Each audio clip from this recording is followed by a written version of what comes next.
Welcome to the Leaderboard with Matt Towery and John Hall, the only podcast that litigates the results, slices through the spin, and keeps score on everything that actually matters, which of course includes golf. So listen in now to the next episode as we jump right in. 4. Hello everyone, I'm Matt Towery along with John Hall, and this is another edition of the Leaderboard. John, we had a lot of fun with Terry Bradshaw last week, didn't we? We did, and Matt, just so you know, he texted me afterwards, said he'd be happy to come back again, but he also mentioned I should turn my cell phone off because he was going to try to call me on during this one and messes up like it rang in the last one. If Terry wants to call you, we'll be happy to have it. Well, folks, you know, we had such a great kickoff to the Leaderboard that we decided we wanted to follow it up with another superstar, and we want you to meet Roger Dow. Roger is actually no stranger to people in D.C.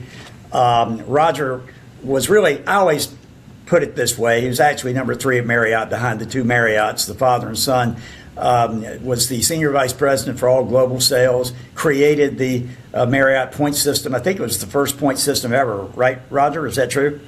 Yes, and then on to the credit card. He's not responsible for the name Bonvoy, so we won't get into that. He doesn't have any better idea about that than we do. He left Marriott after a tremendous career and then went on to be the president of U.S. Travel, which is the trade association that represents all airlines, hotels, and cruise lines in the country.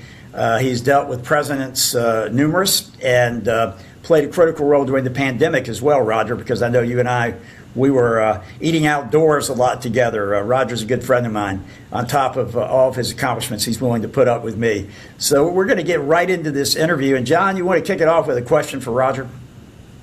Sure. First, Roger, thanks for that point system, and my children especially thanks. I do 140 nights a year in Marriott and have been doing it for a bunch of years, and they've gotten to go to a bunch of places, so thank you. And also thank you for your service. I know you were in 101st Airborne and in Vietnam, and we really appreciate all your service. I think you got a Bronze Star, and thank you for all you've done. But my question today really kind of deals with one of those things out there, what's going on in the Middle East and how this jet fuel situation is going to, affect us. The lack of funds is going to affect travel, going to affect jet fuel in the U.S. and around everywhere, being able to get crude oil out of that area. Yeah, when you look at it, jet fuel has virtually doubled. And you saw the news recently of Spirit going under a couple of days ago, and that was the reason. But it's got a ripple effect on everything, John, not only cost of air, but everything related travel, everything related goods all come back to this. So unless the thing ends quickly, it has big problems going forward for the U.S. economy. Roger, you were telling me last night about, we had a little pre-conference meeting, and you were telling me about an interesting statistic. When gasoline goes up, what goes in the traveler's mind versus the reality of it? Can you explain that? Sure. Just like so many things in the world, it's a media phenomenon. You start hearing the talk about gas prices, how terrible they are. And when you look at gas prices, the average trip is a little over 500 miles for when someone goes on vacation. You take 23 miles per gallon or something like that and gas up 130. That increases your trip by $31. And yet people do crazy things. They drop those trips to 400 miles. They happened last time this happened. They stay a day less. They spend less. They stay home. The world staycation started. But literally $31 an average trip, and it just ripples and causes all sorts of lost revenue and lost travelers. That's amazing. Roger, I saw where Venezuela is starting to produce another 1.2 million barrels a day. Well, do you think that'll help it at all? I think that's certainly going to help. I think at the end of the day, once we get Venezuela, the U.S. production is extraordinary. We don't have the refining capability. And open Straits of Hormuz, I think you're going to see oil prices come down quickly and the economy come back. It's a question of how long that takes. That could take a month, 2 months, 3 months after the war stops, which I think is going to happen fairly soon. You talked about Spirit Air. Give us sort of the background of what really happened in that situation. Well, Spirit Air was basically wanted to merge with JetBlue, and their numbers were going down, and they had a proposal to merge with JetBlue, and it was about a $3.5 billion deal, I think. Bottom line is Pete Buttigieg started speaking out against it. Elizabeth Warren saying it's going to cause loss of low-cost fares and all that. And in reality, JetBlue and Spirit together were about 8% of the airlines of share. American, all the big four, Southwest, United, Delta, all have 17%. So that wasn't a factor, but that caused the hysteria. And I basically, if you look in the mirror now, they should look in the mirror and say, not only did they cause prices not to go down, but they eliminated a low-cost carrier and put 17,000 people out of work. And that's what happens when politicians who don't understand business get involved in business. Which is 99% of all politicians, right? At least. Yeah, the real world problem, though, is like you say, there's a bunch of people without jobs, and I'm sure there's going to be out there, but gosh, the consequences that come from being able to get a little TV time has to change. Now, tell me also, Roger, you tell a story about a statement Barack Obama made one time, and this is the other side of presidents. We all say, oh, I can't stand this one, I like this one, but behind the scenes, a lot of them do reasonable things when they're confronted with things. Tell that story about Obama and what happened and how you got that resolved. Well, when Obama first came into office, one of the first things he did in a public town hall was make a statement, you can't go to Las Vegas or the Super Bowl on the taxpayer's dime. And that immediately tanked people going to resorts. We had Ritz-Carlton hotels that people were saying, get me out of here, put me in a Marriott. We had resorts taking the word resort off their, because they didn't want to be seen. You were a villain if you went to a resort. And so we ended up meeting with the president, new president, with the CEOs from the travel industry, and Bill Marriott sitting right next to him. And he came in and he said, look, I know that statement maybe hurt you a little bit, he said, but it wasn't aimed at you. It was aimed at these bankers. Americans hate these bankers. And Bill Marriott turned to him and said, you know how much it did hurt us? He said, I've had hotels drop 20%. And you know who's out of work? Not me, not the general manager, but the waiters, the housekeepers, the people that need the jobs. And I saw Obama got it at that moment. The only thing Bill Marriott didn't say, he was in his 70s, was young man. But it really caused the president to reflect. He said, when you're president, it means something. And that hurt the industry phenomenally and took years to recover. So, one little sentence that we see from the president, no matter who it is, can really have a difference one way or the other. But Obama did react to that, right? He did react. He immediately said, this will never happen again.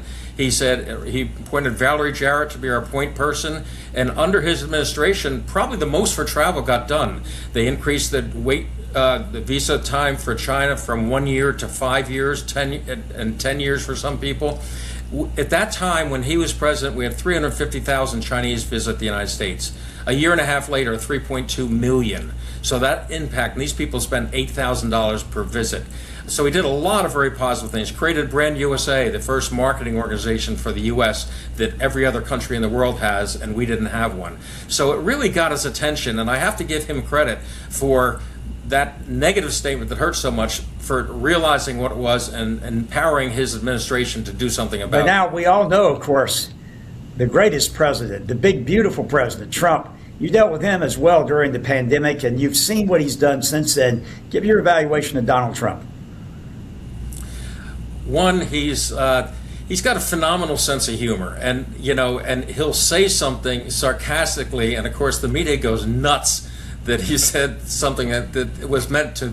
The other thing, which you all know, he's a great negotiator. These statements he's making, getting great criticism, aren't aimed at John or Matt or anyone else. They're aimed at the crazy people over in the Middle East who say, oh my gosh, he might just do something.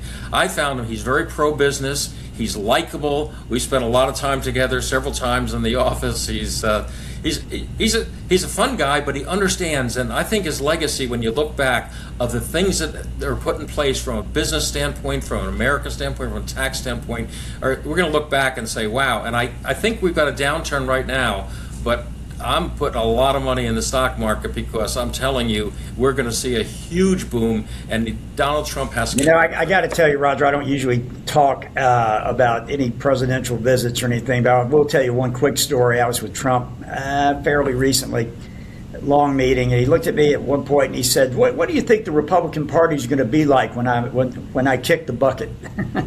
You don't usually expect somebody to contemplate kicking the bucket. Of course, my answer was immediately was going to go completely down the tubes, Mr. President, which he concurred. He concurred. Hey, Roger, I know you were. First, I got two things we got to do here. So let's get the simple one out of the way first. You played golf for years. You quit for years. You're back again. Give me one piece of advice for a new golfer, someone who hadn't played for years. What do they need to do to get back in the game? I think take a few lessons. I'm taking some lessons to catch up with you, Matt. But I think don't be intimidated. For so many years, I wouldn't play golf because I was afraid I wasn't good enough. And when you look at it, a great golfer compared to a horrible golfer might be 30 strokes. That's like 1.5 strokes a game. So if you're willing to play with people who are forgiving and you keep the speed of play going up, don't take it so seriously, because I've never played golf and said I wished I hadn't done that. Yeah. Yeah, last week we really heard a lot about when you get out on the golf course, that's not what you're designed to be best at. So go out and enjoy it and don't worry about performance. And that was great advice. It's one I Terry said that last week, and it's interesting because, what I don't tell about John enough is that he's listed as one of the best lawyers in America. He is listed as a Georgia legal super lawyer. Isn't that what they call it in Georgia? Super lawyer? The list they come out every year that I was never a part of. He's a preeminent attorney through Martindale Hubbell, which I am as well. At least I can be that with him. And he's also admitted in how many states are you admitted? How many bars are you admitted to? About 20. Just got admitted into Oregon. Going to be trying a case out there this upcoming year. And when you said 20, despite what Terry said last week, I occasionally win one. When you said 20 bars, I thought it was where you went to drink. I didn't know anybody could be a member of 20 legal bars. Okay. John, I listened to that broadcast with Terry Bradshaw. I think you have grounds to sue him. I know you're a much better lawyer than Well, Terry. that's why I want to get that apart. Okay, so it's time for the Lion story. Roger has so many great stories when he was really helping grow Marriott worldwide, but he's got one about a lion and a theater that he's got to tell you. Tell the Lion story, please, Roger. Well, at Marriott, whenever we'd open a hotel, we try and do something we get media attention. So we're opening a hotel outside Chicago that was a resort, and it had a theater, an 800-seat theater in the round. So we got this great idea. We'd get a lion, which we had a theme park nearby that had a zoo, to come bite a ribbon of hot dogs. So we bring the lion there to test, and he's in the back of a truck. He gets out of the truck. We do take him to the theater. He bites the ribbon, everything good. And the trainer goes to put him back in the truck. He said the lion doesn't like the truck, so we had it covered with curtains. And they pulled the curtains back, and the lion goes, And the lion rips out of his hands, runs through the kitchen, makes a left through, fortunately, empty ballroom, out into the hallway where a houseman's vacuuming the carpet. Houseman picks up the carpet, throws it at the lion, freaks the lion out. Lion jumps through 14-foot plate glass window, fortunately tempered, and now the lion's out in the golf course. So we got this lion running around the golf course. We finally get the lion, no problem to anyone else. And they say we're going to try it again. That night we get there, 800 people in the theater. We pull the hot dog ripping out for them to bite. He bites on it. All the flashballs go off. The lion freaks again. He jumps over like 8 rows of people. People are screaming, jumping over seats. The theater director, thinking he heard once if there's ever a panic, turn out the lights. The theater director turned out the lights. So now we've got 800 people and a lion running around the theater. We finally get the lights back on. Fortunately, nobody hurt, but it's a good lesson using animals. You never know which way it's going to go, and that was one of the fun memories. Well, if you did it the third time, I'm going to remind you the definition of insanity. Good point, Jim. He had some great stories. I know that how much you meant to the Marriotts and the Marriott family, and I also know how important you were in that trade association because you got more gifts and people doing tributes. I mean, for a whole year, it seemed like a tribute to Roger Dow. And Roger, I mean, what you've done in the hospitality industry is unequaled. There are a couple of joints here in St. Pete that probably could use your advice, but I don't know they're smart enough to take advantage of it. You know, Matt, it's a great industry because 1 of 9 people in the United States gets their job from travel. And when it comes to international travel, I've told every Secretary of State, this is your stealth public diplomacy. When people come to the U.S., they feel 75% better about us and our policy. When they're not there, it's 20%, and they start dumping on the U.S. So we should get more international visitors, and it drives jobs the more people travel. One last question. What's going on in Vegas? Why is Vegas down? Vegas, it's a compound of many things. Vegas is down about 8%, which is really big money, and another 2% the past couple of months. And it's a combination of several things. One, its international travel is down. Canada's down 20% for many reasons, but international travelers can't get visas. So Vegas has a lot of big conventions. Well, about 20% of all the people coming to conventions are international. They can't come here. The other thing that's happened is fuel prices are driving costs. Vegas is one of those totally discretionary markets. Most markets, they have business and leisure. Vegas is either just meetings or leisure. It's discretionary. And they've pumped up their prices in the past few years with now you have to pay for parking, $20 for a bottle of water in your room. So the value equation is gone. So you put it all together, and Vegas has a group of factors that have caused them to go down a great deal. And it's a fabulous location, but it's seen now as getting a little bit too pricey, and they have that travel problem aggravated by fuel costs and visas. John, anything else for Roger? Yeah, no, Roger, I saw when you announced your official retirement, you indicated it's not a retirement, it's a rewirement. And as I mentioned to you earlier, I'm going to start putting out T-shirts so that we can sell rewirement. It's time to get people still active when they're stepping back, and you're doing a great job of it. Thank you for everything you've done. Well, thank you, John. I think it's so important to stay active and do something. I've retired a couple of times, and it's no fun just sitting around. Always stay active, no matter what you do. Even be a greeter at the Walmart if you want. No kidding. Yeah, maybe if you get free, we'll go up to the driving range today to hit a few balls, all right? All right, thank you, Roger Dow, for joining us. A legend in the hospitality industry and a really great leader on the leaderboard. Thank you. Back with John Hall. John, you know, Roger is still rewiring. Every time I'm with him, he's got some new meeting to go to or something he's investing in. So he's staying busy, and he's sharp person, isn't he? Amazing. And to think he's the guy that created the point system, and the effect that that's had on travel and on loyalty, both in that industry and others, is just absolutely amazing. Well, they all copied him, right? Yeah. I mean, he was the very first one. So I went glassless today because I'm getting a glare. He told me you need to do some watching of Tiger Woods and copy some of his swings. So just thought I'd pass that on to you. Yeah, well, I'm going to copy his driving. You'll know when I drive on to the Vinoy fourth hole, you'll know that I've really had it, so to speak. So far, I've managed not to do that.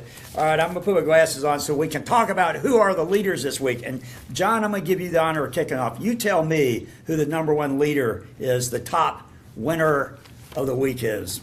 You know, I think it's the Supreme Court and their decision on returning to equality and justice and how you make determinations, and not picking out and attempting to have congressional districts designed in order to benefit one group or another, but instead to be representative of all Americans. And you know, I'm driving home. I live out in Peachtree Corners, Georgia, and I'm driving by, and I respect the Black Lives Matter sign. A guy's waving a Black Lives Matter sign, and I think that's great. But we ought to have White Life Matters. We ought to have Everybody Matters. And in this country, when we can get back to Everybody Matters, then that counts. And I think that's what this Supreme Court decision is going to help do. Well, I found it sort of interesting back when we were going through the BLM stuff and the pandemic. There are all these houses that had love is love, and we have love here. And particularly St. Pete, we're sort of a hippy-dippy place. I mean, we all get along well, but we've got half of the city is like ultra left wing, about of the remaining half are moderate, and the rest are conservative. And we all do get along, but still you get to see this in a microcosm. Now the ones who have the love is love, they're the ones with all these F Trump signs and everything. I wonder, where is that love? I don't think it doesn't spread equally, does it? I wish our president would be a little gentler in his language, but he's not going to change. And in the meantime, I think we all ought to just example that we respect everybody. So. Yeah, well, I mean, look, I don't even want him to change. I mean, he's been so effective. And next week, by the way, or in the next few weeks, we're going to talk about the polling system right now, because a trend that I always predict is starting to happen, and that is these pollsters are now all of a sudden showing Trump in the 30s and 38, 39, 37, 36. CNN story this morning I saw, it's behind their paywall because I couldn't read it, but I already could guess what it says. It says, Trump historically low president. Bull crap. Yeah. They don't know how to poll Donald Trump. And Robert Cahaley, who's going to be with us on the show in a couple weeks, who I used to do another podcast with, we were talking about it. We're going to write a piece, get it out there, and explain why they can't poll Trump right. And there's a reason for it. Well, Matt, you're amazing. You know, one of the best pollers, or in the group of the top 2 or 3 best pollers in the country. And as you do that, what you really do is try to get a realistic view of what people are thinking versus try to guide their opinions. Because as an attorney, I can tell you, I can lead people to conclusions by the way I ask the questions, and you can do that in polling.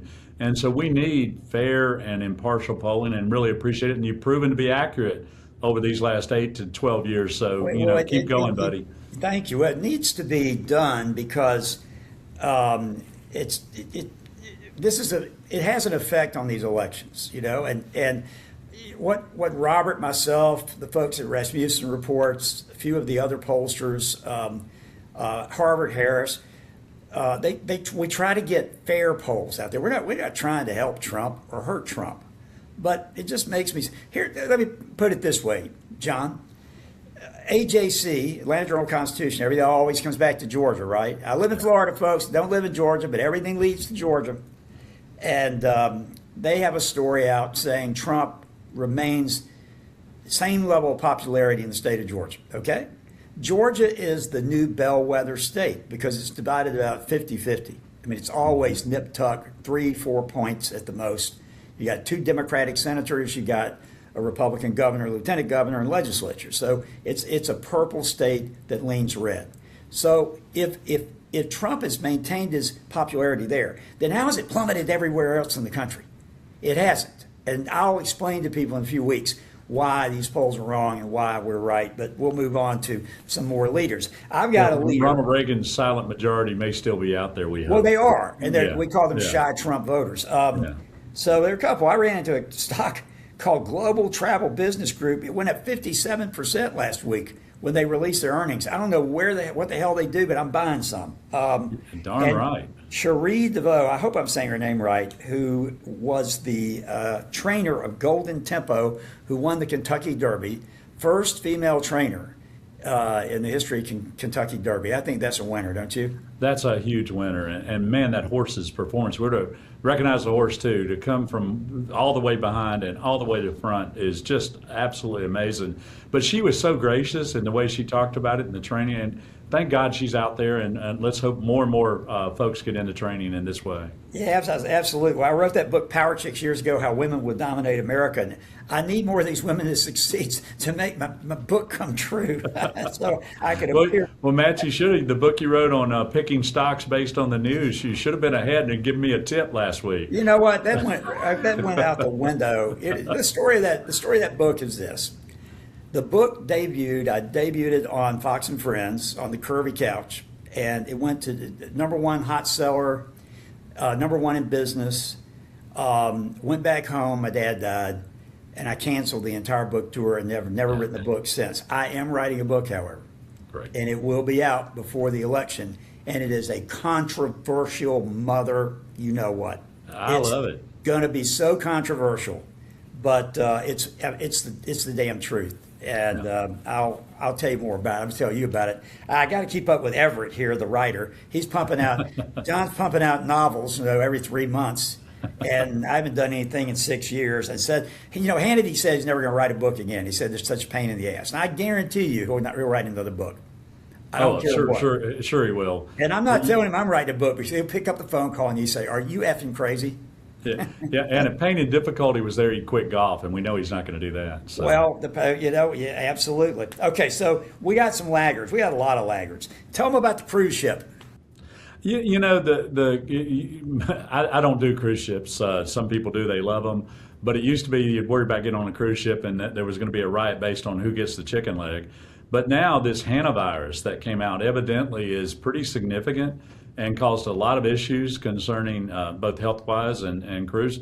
I had a friend who was recently on a cruise, and she went in because she had an upset stomach, and they put her on a 24-hour stay in your cabin watch because of the concern about this. It's really affecting folks, and they've got to get a way to be able to certainly take care of that in the industry. It's going to cause them problems. Well, we should ask Roger about that because he also represented all the cruise lines.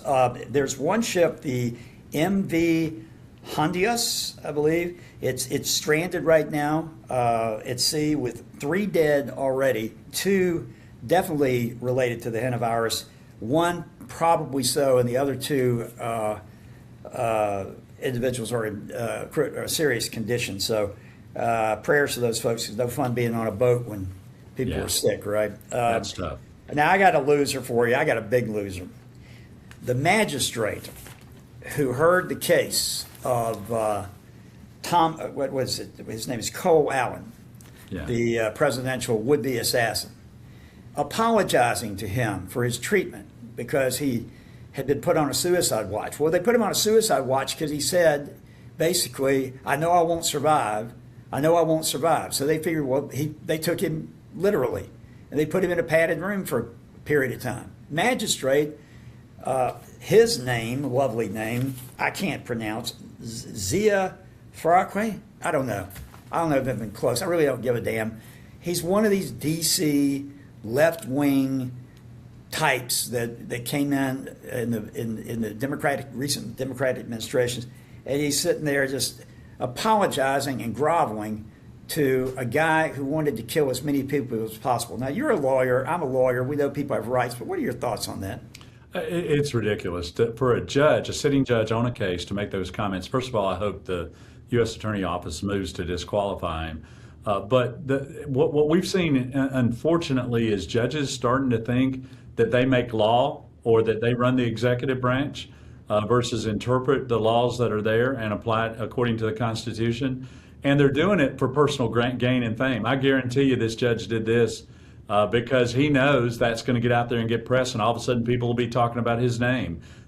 Simple to Allen doing this because he wants somebody to talk about his name for doing a despicable act. And then for the judge to say, we apologize on somebody, I guarantee you, and I tell juries this all the time, I guarantee you, had they not put him in a suicide watch and he killed himself in prison, that family would be suing the prison. And then who's the judge going to apologize to? Exactly. What a jerk. Just a total jerk. There's a sub rosa thing here, too, and that is he wanted a Bible. Well, in his manifest, it was severely anti-Christian. So in wanting the Bible, that's designed to blunt the anti-Christian portion of his manifest. Now, apparently years earlier, he had been an active Christian. Now, I don't know what goes through the minds of these assassins and would-be. I'll tell you one thing, though. It's getting highly suspicious, as we said last week, how all of these people are, quote, lone wolves, always a lone wolf. They travel from long distances. We don't have any information about their social media contacts. It's all highly suspicious to me, but I'll leave it at that, right? Well, I just keep hoping that it comes out about all these protests and these marches and burning and attacking federal officers. I hope that we come out and find out who's funding that and that they get charged with conspiracy to commit a crime. Well, for example, you had this big thing last week, the May Day situation where people didn't go to work and they had all the giant protests and they took the kids out of school in Chicago and other places so that they could go and protest. We know who's behind that. Now, I think MAGA forces get upset because they don't see enough people being charged for this stuff. And what they don't understand, and this is why I'm glad I have you here on the show with me every week, they don't understand how complex it is to really create a case that'll stick, right? Oh, it is. It is a difficult chase the money, go back to Watergate and follow the money. And it's a difficult money path to follow. But it'll take tenacity, and I hope that Kash Patel and his group is working to do that proof. Well, interestingly, the James Comey indictment came down in the last week. And my personal opinion on this, I have to tell you, is that it's not the strongest case in the world. But there may be some additional information that we're not aware of that makes it a stronger case. But do you know why he did that? What he did, taking this? Now, this is just my opinion. Yeah. Why he did what he did with the seashells? No. Okay. Well, because when you do something with seashells, the water comes back in and washes them away, so they can't get any fingerprints. Right? Well, that's interesting. I kind of Only agree. James Comey would have known how to do that. I agree with you. I think the prosecution of this was probably not the best use to go out and fire the first shot. Yeah. I think there's a whole lot of stuff that Comey did that ought to be prosecuted. And again, I hope that there's underground investigation of that. Well, that's all going on down in South Florida. I can tell you right now. South Florida is going to be a hot time in South Florida before all this is over. I can virtually guarantee you that. Let's talk real quickly, and then we'll let our audience move on and enjoy their day. Let's talk about some of the races that are going on right now in some of these states where you have primaries. A couple of them. Georgia, always back to Georgia. Looks like the Lieutenant Governor, Burt Jones, and Rick Jackson, healthcare billionaire, they look pretty much like they're headed to a runoff for governor of Georgia, right? They do. Chris Clark's a good candidate, but I think with money and where they're going, it's going to be very difficult for anybody to break through those two. Chris Carr. Chris Carr. Yeah. Great guy, and has done a good job. But I think that it's going to be very difficult for anybody to break through with those, and it's going to be one or the other. Well, the problem in that race is you have the Secretary of State, Raffensperger, who's very controversial in the 2020 elections. He and Carr are pulling from the same vote, the more moderate, more like never Trump or Republican types. And so with the two of them both in the race, they're pulling away from that. There's a larger group of pro-Trump people that's being divided between Jackson and Jones. I see that race as being Jones and Jackson, and I don't have a guess right now as to who's going to win the runoff. The U.S. Senate there, our poll showed Derek Dooley, son of the late great football coach and my dear, dear friend Vince Dooley, is actually making a charge towards second place in that Senate race. But right now, Buddy Carter seems like right now he's in second place. I like Buddy. He seems like a good, solid potential candidate as well. What do you think? Yeah, I think so. I know Mike Collins is leading in the polls that you've done, and Derek is making some gains to move up in there. Carter would be a good candidate. It's all going to be about name recognition, and unfortunately or fortunately, I think it's a good thing. In Georgia, you still got to go county to county, people to people, and meet folks. They want to know and see who they're going to elect, and it really depends on who works the hardest. Well, and the other secret is, John, that when you have the wisdom of the Georgia legislature well, having been in it, I guess I shouldn't say it never ceases to amaze me. But these guys had a chance to eliminate Sanford Bishop's district, and it would have stood under the SCOTUS decision. They didn't do it. And then now we have early voting starting, and that, they could say they're going to do it, but they can't. That would be a huge lawsuit. Sanford would probably win it. And it's just either laziness or it's the inside job. I think it's more the inside job of certain CEOs of major companies who, like Sanford, leaned on certain people in government and said, let's just not ruffle any feathers. I think I know that's what happened. But I think on this midterm election, that's out there and doing it. But I believe because of the Supreme Court decision we mentioned earlier, in the elections coming, we're going to see a whole withdrawing of the of how people get elected. And it's going to be more representative, I think, going forward. Well, I did Laura's show last week, and my calculation was that the Republicans would net pick up somewhere between 6 and 15 seats. New York Times says it's 19, but I just don't. I don't trust the Times on that because their big argument is how unfair it is. So of course they try to get the numbers high as possible. Right. I'm a Republican from my past and my associations, and I know the Republicans can never get the good end of a deal. So I think it's going to be more like something 10 to 15. We can net it out. Another race that's going on right now. We've got California. A lot of talk about the Republican there being able to win. Our former colleague or friend over at Fox. The problem there is it looks to me like the Democrats are consolidating, and so you're going to end up with a Republican and a Democrat in that state. In the end, when you get to the general election, that always goes Democrat, right? It does. I think the only chance for the Republicans there is if the California Democrats shoot themselves in the foot, and they're very apt to do that. And speaking of shooting yourself in the foot, I don't know if you've been following Vivek Ramaswamy, who I like immensely, but I don't know who put his campaign together, but they need to, or how in the world they came up with this. But Vivek proposed eliminating a lot of the smaller universities and colleges in the state under an idea of consolidation and then other changes he wanted to make.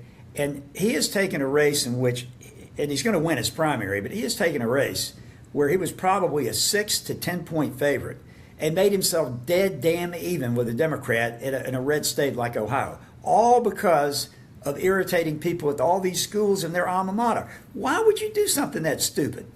Well, it's whoever did it ought to be fired in the campaign, because it fails to understand that in America, we having the ability to have those small and regional schools is what trains most of the people. It's not Harvard, it's not University of Georgia, it's these small schools, and they're doing good jobs giving education. And to take that and not realize the impact of that, I hope they're not getting paid very much. Well, it's hard. Look, Vivek is a brilliant guy. He's trying to bring business-like sense to it. Probably they're wasting a lot of money in university systems, all do, with duplications. He says some of them ought to get rid of some of their programs and the like. But when you start messing with a university system, you're talking about tens of thousands of graduates and alumni and football fans, and these are small schools, but they still have sports and the like.